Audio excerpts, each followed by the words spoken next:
C'est un gouvernement de conseil d'administration du CAC 40 où on a des gens qui sont des copains de longue date, qui sont passés par les mêmes écoles, qui ont fait les mêmes grands corps, l'inspection des finances, etc., qui se sont connus dans les mêmes commissions, sont allés dîner aux mêmes endroits et qui se retrouvent dans un conseil d'administration, parce que ce gouvernement c'est pas autre chose, à être responsable de rien devant personne. Même Macron l'a dit, il a de toute façon ça. Comme pour Benalla, il a dit venez me chercher. Tout va bien, venez me chercher s'il y a un problème. Pour les cabinets de conseil, tout va bien, et puis allez au pénal s'il y a un problème. J'accueille donc Régis Portales sur le plateau. Bonjour. Bonjour. Merci d'avoir accepté l'invitation ce matin. Avec plaisir. Toujours partagé. Alors je rappelle que vous êtes ingénieur polytechnicien et fondateur du groupe de réflexion X Alternative. Vous êtes fait connaître pour vous être engagé dans le mouvement des Gilets jaunes et vous avez désormais de nombreux engagements militants. Ce matin, nous avons voulu aborder avec vous la riche et angoissante actualité qui est la nôtre en France. Alors commençons, si vous voulez bien, par le fameux Rothschild Gate. Dans un contexte d'invisibilisation médiatique, le documentaire Choc de nos confrères d'investigation sur les milliards cachés d'Emmanuel Macron a suscité la réaction du député LFI François Ruffin qui a posé une question écrite au ministère de l'économie. On regarde d'abord un extrait vidéo, on réagit juste après. J'ai regardé hier le off investigation de patrimoine de Macron, où sont passés les millions. Tu sais, c'est les millions qu'il a gagnés chez Rothschild, notamment avec le deal Nestlé. Et il y a un élément dedans qui m'a marqué. Il y a une affirmation du journaliste comme quoi la banque Rothschild aurait passé un accord avec le ministère de l'économie depuis les années 2000 pour que la rémunération des banquiers de chez Rothschild ne soit pas seulement effectuée en France, mais puisse être effectuée ailleurs, et donc que ça puisse éventuellement passer par des trusts dans des paradis fiscaux type Jersey, Guernesey, Île-de-Man. Indépendamment de Macron, tu vois, c'est tous les banquiers de chez Rothschild. On peut se demander si c'est toutes les banques d'affaires du pays, tous les banquiers du pays. On ne voit même pas pourquoi, à la limite, tous les salariés du pays ne pourraient pas bénéficier du même privilège de pouvoir défiscaliser leurs revenus, mais de la même manière pour les entrepreneurs ou pour les professions libérales. Donc j'ai adressé ce matin une question écrite au ministère de l'économie pour savoir si cette affirmation du journaliste Jean-Baptiste Rivoire est bien exacte et qu'il y a bien un accord entre Bercy et la banque Rothschild qui permet en fait une fraude fiscale légale, pour ainsi dire, quoi. Alors la question est toute simple. Est-ce que Ruffin a-t-il raison de poser une question écrite, celle-ci, à Bercy sur ce sujet trouble ? Évidemment, je vois pas pourquoi il le ferait pas. C'est évidemment ce qu'il faut faire. Si l'affaire est révélé, moi je crois, j'ai confiance dans ces journalistes, ça révèle que les gens se rémunèrent autrement que le reste de la population et fraudent le fisc légalement. Et c'est ce que effectivement révèle en partie ce documentaire. D'ailleurs, qu'est-ce que vous retenez vous de cette affaire-là ? Qu'est-ce que ça révèle pour vous en fait ? Pour moi, ça révèle deux choses. La première, c'est qu'il y a des gens qui se rémunèrent en millions. Et que ça ne choque pas plus que ça. En même temps, ils conditionnent le versement du RSA. J'arrive pas à faire le calcul tellement les nombres sont grands, mais j'aimerais bien savoir combien d'heures de travail devrait faire Macron en travaux d'intérêt général pour avoir sa prime de 750 000 euros. Et puis la deuxième chose que ça révèle, c'est que, comme d'habitude, ils assument. C'est normal pour eux, c'est leur monde. Ils assument la déclaration de ce qu'il possède, il n'assume pas apparemment, Emmanuel Macron finalement, quand il déclare 500 000 euros alors qu'il aurait gagné des millions. Oui, mais maintenant il va dire que, alors soit il va dire que c'est faux parce qu'il n'y aura pas assez de preuves, soit il va dire que c'est comme ça que ça marche, il a touché de l'argent parce qu'il a beaucoup travaillé, parce qu'il était très fort, et puis que les règles ont été respectées, aucune loi n'a été violée, il a payé les impôts qu'il devait, c'est comme McKinsey a payé les impôts qu'il devait, c'est-à-dire zéro parce qu'ils ont tout évadé. Mais ça révèle que le fonctionnement est celui-là, c'est-à-dire un fonctionnement à part, un fonctionnement de caste. Oui, c'est vrai que le côté méritocratique de la chose, ils aiment beaucoup le rappeler, qu'effectivement, il mérite ses salaires, il mérite ses... Le problème, il est où, en fait, dans la méritocratie, finalement, dans ce récit ? C'est que les gens en sont persuadés. Qu'il y a d'une part leur mérite, ils ont beaucoup travaillé, ils ont beaucoup étudié. Ensuite, il y a eu la concurrence pour arriver jusqu'à leur poste. Et puis il y a la loi du marché qui fait qu'il faut bien les payer autant d'argent parce que sinon on trouverait quelqu'un d'autre. Et puis il y a le copinage et l'entre-soi qui fait qu'en fait c'est pas du tout au mérite ni à quoi que ce soit, c'est juste parce qu'on a été dans la bonne commission, qu'on a rencontré le bon gars, qu'on a fait l'inspection des finances au bon moment et qu'on est d'accord politiquement avec les bonnes personnes, qu'on se retrouve au bon poste, hein, où là du coup on peut toucher des bonus monstrueux sans avoir à justifier quoi que ce soit. Parce qu'en même temps, ça concerne très peu de personnes, puisque là, vous disiez, des personnes se rémunèrent à millions, mais ça concerne une minorité infime du pays. Et pourtant, c'est un récit qui est accepté par beaucoup de personnes. On peut trouver des smicards qui vont dire c'est normal que Bernard Arnault ou que Macron gagnent des millions. Oui, mais même la notion de milliardaire est une notion qui est en fait tellement gigantesque que c'est inenvisageable. Hein. Donc, c'est-à-dire on confond souvent millions et milliards. Exactement. Alors qu'il y a un facteur 1000 entre les deux. C'est quand même pas pareil. Exactement. Donc en fait le salarié moyen il est plus proche d'un SDF que d'un milliardaire. Et même moi compris, enfin tous autour du plateau, on est en termes de revenus ou de capital, on est plus proche d'un SDF que d'un milliardaire. Et pourtant le récit est fait pour nous associer à l'idée qu'on pourrait un jour peut-être devenir, d'ailleurs il l'avait dit Macron à un moment, qu'il fallait plus de jeunes qui veuillent devenir milliardaires. Oui, quand il était candidat effectivement. Voilà. Alors lui malheureusement il sera jamais milliardaire hein, parce qu'il sera que millionnaire, mais c'est déjà pas mal. Mais même lui il se rend pas compte qu'en fait il sera jamais dans l'oligarchie. C'est vrai. Alors bon, rappelons aussi que du coup que ce travail de chez Off Investigation, le média en a parlé en premier, l'humanité en a parlé aussi, Marianne désormais, mais c'est quand même le règne du circulé, il n'y a rien à voir quand même autour d'Emmanuel Macron, ou sinon je ne sais pas quoi. Sur les réseaux sociaux, c'est le sujet pourtant, politique en tendance, mais les médias font comme si ça n'existait pas. Ou alors France Inter attaque le sujet en évoquant je les cite, auto-désignée enquête, voilà pour les citer. Quelle est votre réaction en tant que citoyen, pour le coup? C'est la réaction habituelle. Moi, j'ai l'impression que, j'ai même écrit un petit billet là-dessus, que la démocratie, avec beaucoup de guillemets, nous prépare le gentil petit second tour Macron-Le Pen depuis des années, enfin depuis presque le 2017. Et il faut que rien ne vienne entraver ce beau scénario, parce que même, il y a un article du Figaro là, qui dit que Macron préfère Le Pen parce que ça lui permet d'être l'universaliste, le démocrate, la France ouverte, etc. Et donc, il faut que rien ne vienne contrecarrer ce scénario, que Macron ait des bonus et éventuellement frauder le fisc. Oh là là, c'est quand même dangereux, c'est Macron, on va pas prendre trop de risques. Faut rappeler que tous les patrons des grands médias sont des copains de Macron, donc on va quand même prendre beaucoup de pincettes avant de commencer à en parler. Que Marine Le Pen ait des copains qui payent des cautions de meurtriers ou de gens accusés de torture. C'est quand même dangereux d'en parler parce que faudrait pas non plus que Marine Le Pen soit disqualifiée et qu'on ait autre chose qui puisse se passer au second tour.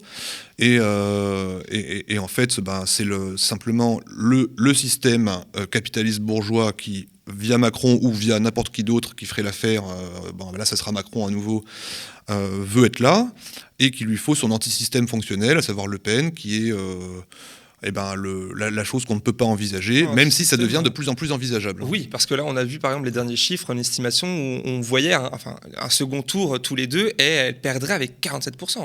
Oui. Donc, voilà. Et curieusement, il n'y a pas d'appel au barrage cette fois. Alors du coup pas de leur bord, parce que c'est vrai que exactement. La gauche par exemple de plus en plus appelle au barrage du premier tour en votant Jean-Luc Mélenchon, on en viendra peut-être plus tard. Et peut-être que je pourrais rappeler d'ailleurs qu'on a reçu sur ce plateau Jean-Baptiste Rivoire pour en parler, pour rappeler à nos auditeurs et auditrices de revoir éventuellement cet entretien, on a pu aborder ce sujet. Évoquons désormais ensemble, si vous le voulez bien, un autre scandale, il y en a tellement en ce moment, le fameux McKinsey Gate.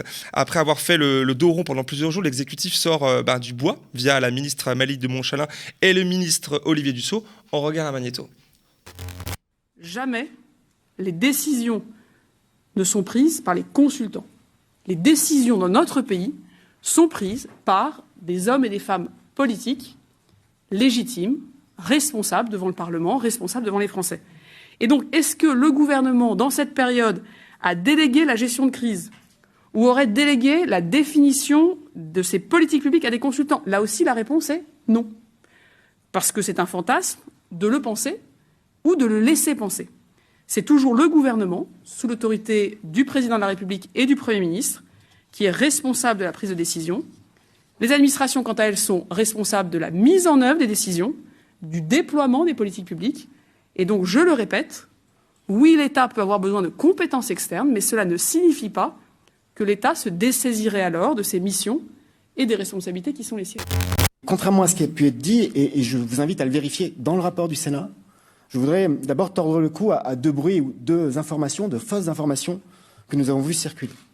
Aucun cabinet de conseil, aucun, n'a perçu plus d'1 milliard d'euros, ou même 1 milliard d'euros. D'ailleurs, ce chiffre d'1 milliard d'euros, qui apparaît dans les résumés, les différents supports de communication autour de la commission d'enquête, est légèrement surestimé, mais j'aurai l'occasion d'y revenir pour le détailler. Et de la même manière, aucun cabinet de conseil n'a décidé d'aucune réforme, et la décision revient toujours à l'État, à la puissance publique, et jamais aux acteurs privés. C'est évidemment la moindre des choses. Bon, finalement, paradoxalement, le gouvernement confirme l'ordre de grandeur de l'ampleur du coût des cabinets de conseil avec, en 2021, alors à peu près 1 milliard, un peu moins, un peu plus, mais il confirme. On dirait bien, oui. Et il confirme aussi l'utilisation massive, aussi, j'ai l'impression. Et ce qui est formidable, c'est que il confirme aussi le fonctionnement, c'est-à-dire que c'est exactement le même fonctionnement qu'une direction de groupe privé, puisque c'est comme ça qu'est gouvernée la France depuis 2017, hein, c'est un groupe du CAC 40, à savoir, on veut mener des politiques, et elle le dit, Amélie de Montchalin, on veut mener des politiques, et le cabinet de conseil est là pour les mettre en musique. Et c'est toujours comme ça que fonctionne un cabinet de conseil. Il est là pour prendre l'argent, d'une part, et puis mettre en musique la politique qui a été décidée par la direction générale. Dans un groupe privé, c'est ça qui se passe. Vous avez envie de faire passer un plan de transformation, c'est-à-dire de couper des branches, etc. Vous appelez un cabinet de conseil qui va être, si vous êtes un grand groupe, un des Big Four. Et celui-ci vous facture des sommes considérables pour endosser la responsabilité à votre place. C'est vrai, elle le dit, Amélie de Montchalin, que c'est en même temps, ok, on le fait, mais en même temps, ça ne veut pas dire que l'État se désengage, que nous, on fait quand même le boulot. C'est un énième et en même temps. Oui, toujours, oui. De toute façon, ils assument et ils ont raison à la fin. Quoi qu'il arrive, ils assument et ils ont raison et tout fonctionne normalement, c'est dans la loi, c'est comme ça, il n'y a aucun problème. Même Macron l'a dit, hein, de toute façon, ça, comme pour Benalla, il a dit « venez me chercher ». Hein, tout va bien, venez me chercher s'il y a un problème. Pour les cabinets de conseil, tout va bien, et puis allez au pénal s'il y a un problème. La question de la légitimité politique, de la responsabilité devant les citoyens dont elle parle, hein, ne se pose jamais pour eux. Ce sont des mots qui reviennent, dont on parle. Les violences policières, on s'étouffe quand on en parle, etc., etc. C'est vrai. Mais du coup, qu'est-ce que ça peut bien vouloir dire, en fait, cette affaire-là ? Qu'est-ce que cette affaire, cette énième affaire, peut dire, selon vous, de notre gouvernement, de son fonctionnement, de notre État ? Comme je l'ai dit, c'est un gouvernement de conseil d'administration du CAC 40, où on a des gens qui sont des copains de longue date, qui sont passés par les mêmes écoles, qui ont fait les mêmes grands corps, l'inspection des finances, etc., qui se sont connus dans les mêmes commissions, qui sont allés dîner aux mêmes endroits, et qui se retrouvent dans un conseil d'administration, parce que ce gouvernement, c'est pas autre chose, à être responsable de rien devant personne, puisque à la limite, dans un groupe du CAC 40, il y a au moins des actionnaires devant lesquels le conseil d'administration est responsable, qui se trouvent être souvent les mêmes. Là, il n'y a même pas d'actionnaires, puisque les citoyens n'ont jamais leur mot à dire et n'ont jamais quoi que ce soit à faire. Le conseil d'administration est libéré et fait intégralement ce qu'il veut. C'est vrai. Mais là, du coup, est-ce que c'est propre à ce gouvernement-là, ou alors c'est le fonctionnement de l'État ou de la Ve République ? Comment vous analysez ça, en fait ? Est-ce qu'on peut changer quelque chose, en définitive ? Si on change de gouvernement ? C'est le fonctionnement terminal de la Ve République, hein, avec la réforme du quinquennat, qui a littéralement transformé l'Assemblée en chambre d'enregistrement, mais ça, on l'a dit tellement de fois, du gouvernement que voilà, c'est devenu presque officiel. Et est-ce qu'on peut changer quelque chose ? Il y a deux options, hein. C'est soit on vote pour que ça change, et c'est une option qui a peu de chances de réussir, même s'il faut quand même la prendre. Soit il y a d'autres voies qui ont été essayées et qui, pour l'instant, se terminent pas très bien, mais malheureusement, est-ce qu'on a le choix ? C'est peut-être la somme de tout ça, manifestement. Exactement. Il faut. Alors, de toute façon, si l'option par le vote se déroule, il faudra le reste. Parce que si un gouvernement, on va dire, à la Mélenchon est élu, disons un président à la Mélenchon et une majorité, on va dire progressiste, obtient une majorité et un gouvernement, faudra le pousser parce que l'adversité sera monstrueuse. Tous ces gens-là, ils vont pas disparaître. Hein. Le CAC 40 va pas disparaître, les cabinets de conseil vont pas disparaître, les milliardaires vont pas disparaître. Et faites-leur confiance pour mettre tout le paquet pour empêcher que quoi que ce soit se passe contre leurs intérêts. Donc même si une élection nous est favorable, hein, en général, faudra être derrière, ça ne suffira pas. Ça passera par des manifestations, c'est l'engagement certain, citoyen, oui, c'est ça certain. c'est, je pense, certain. Au moindre début de signe de trahison ou d'affaiblissement, faudra être derrière, pousser, dire non. Et vous pensez que vous êtes très engagé dans les luttes militantes, vous pensez que la population française est prête à ça ? J'en sais rien. C'est possible. Enfin, il y a qu'à voir les gilets jaunes qui pouvaient. Enfin, pour moi, les gens qui disent qu'ils l'ont vu venir mentent. C'est quelque chose qui s'est cristallisé d'un coup parce que le pays y était prêt, en fait, même si on pouvait pas forcément le voir. Et des circonstances ont fait que c'est arrivé. Après, les gilets jaunes, c'est une explosion de colère. Alors, c'est pas que de la colère, il y a des revendications, mais un peu une galaxie de revendications. Là, il faudrait, selon vous, que demain, si un gouvernement de gauche arrive au pouvoir, qu'il y ait une structuration un peu de la population pour porter. Et là, c'est pas pareil. C'est pas pareil. Oui, c'est pas pareil. Mais je pense que d'une part, l'espoir serait très grand quand même, parce que la résignation face au gouvernement de l'argent est devenue malheureusement grande. Si jamais il y avait un signe d'espoir par une élection un peu porteuse, les gens quand même se réveilleraient. S'il y avait des réformes qui leur donnent de quoi espérer, ils en seraient heureux. Et je pense qu'ils ne lâcheraient pas l'espoir. C'est quelque chose qui est vraiment dur à perdre.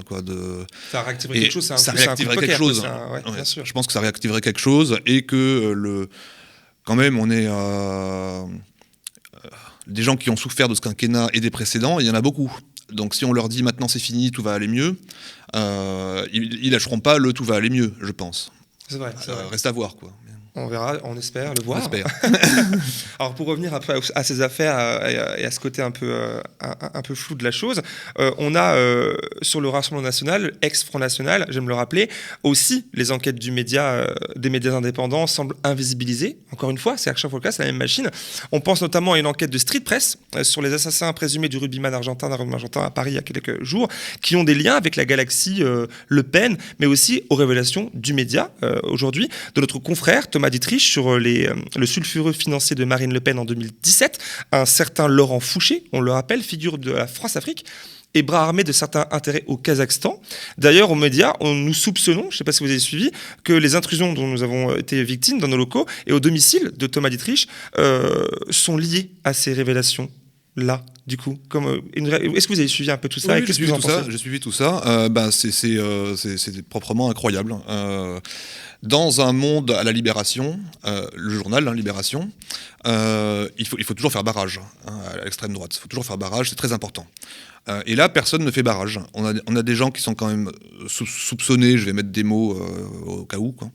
On est quand même en période électorale, d'avoir payé des cautions de gens accusés de torture, d'un autre qui va descendre par balle, un rugbyman argentin, des millions qui passent par le Kazakhstan, la France-Afrique, etc. Ouais. On a un programme qui est toujours le même, à savoir vide avec un fond raciste et économiquement macroniste. Et personne ne fait barrage à rien. Et alors, c'est des enquêtes sérieuses, la vôtre, les intimidations de journalistes. Thomas Dietrich qui a une intimidation, qui a une intrusion chez lui, vous qui en avez une ici, c'est des choses sérieuses. Ça devrait réveiller la corporation. Et pourtant, rien du tout. Mon premier mouvement, c'est que ça m'étonne. Parce que quand même, ces gens-là ont des réflexes de barrage, et là ils s'activent pas, ont des réflexes de corporation, ou quand même quand un journaliste se fait intimider, quand même on peut pas le laisser passer. C'est quelque chose qu'on a vu pendant la loi sécurité globale, non une autre, je sais plus, celle qui conditionner l'accès aux journalistes, aux manifestations, ce genre de choses. C'était celle-là où il y a eu tellement de lois où dans ce genre de choses, les journalistes, pour le coup, avaient plus ou moins été d'accord. Il y avait des gens de droite qui étaient dans les manifestations. Et là, le réflexe corporatiste, il n'est pas là. Le réflexe du barrage des gens, genre l'Obs, Libération et tout, il n'est pas là. Donc, pour ça m'étonne.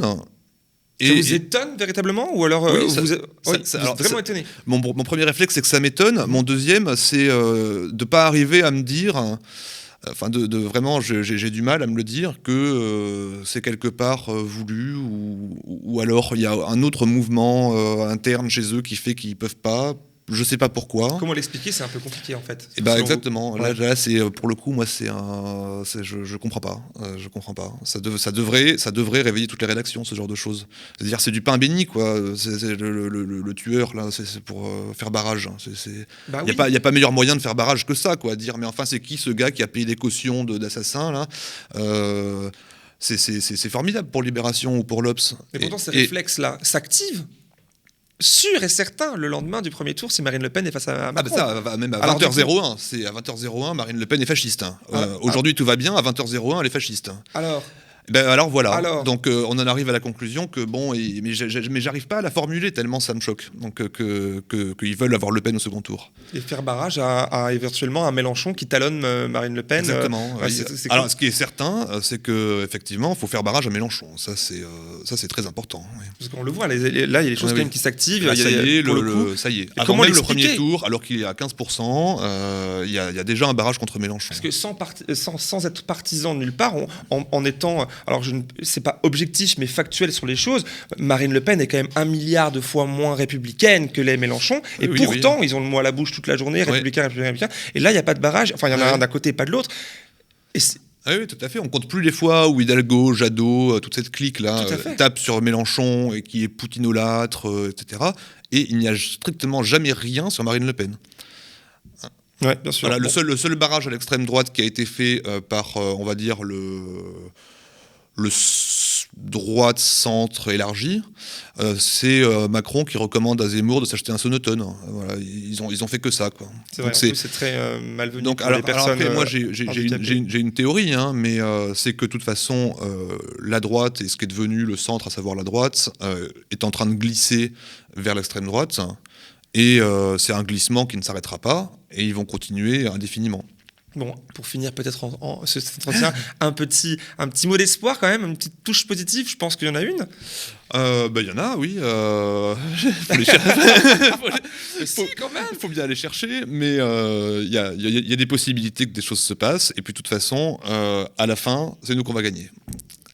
Oui, mais en plus, avec votre groupe de réflexion, j'imagine que vous trouvez des choses à mettre en avant, à mettre en place, des dynamiques, et puis qu'on observe en plus dans la société aujourd'hui. On a beau avoir les médias qui nous imposent certaines choses, mais il y a quand même la population qui se reprend un peu en main. Le média en est un exemple, hein, un exemple qui dure, donc c'est pas rien. Ce genre de choses, c'est pas rien. Street Press, c'est pas rien. Off Investigation, c'est pas rien. Que ce genre de choses se parlent entre elles, c'est encore moins rien. Qu'il n'y ait pas d'isolement, que vous hébergiez d'autres journalistes et tout, c'est vraiment quelque chose. Et c'est pareil pour toutes les petites structures militantes que j'ai pu monter ou contribuer commencent à se parler aussi. Et donc ça fait quand même petit à petit un peu de monde. Il y a les infiltrés, ex-alternatives, plan de licenciement. Il y a quand même pas mal de monde qui commence à se parler et au moins à travailler ensemble. Pas forcément en étant tout à fait d'accord, mais au moins à travailler ensemble. Au moins à parler. Et c'est comme ça que Exactement. ça avance, avec cette diplomatie-là. Eh bien, merci d'avoir accepté ce matin, d'avoir répondu à mes questions. Merci.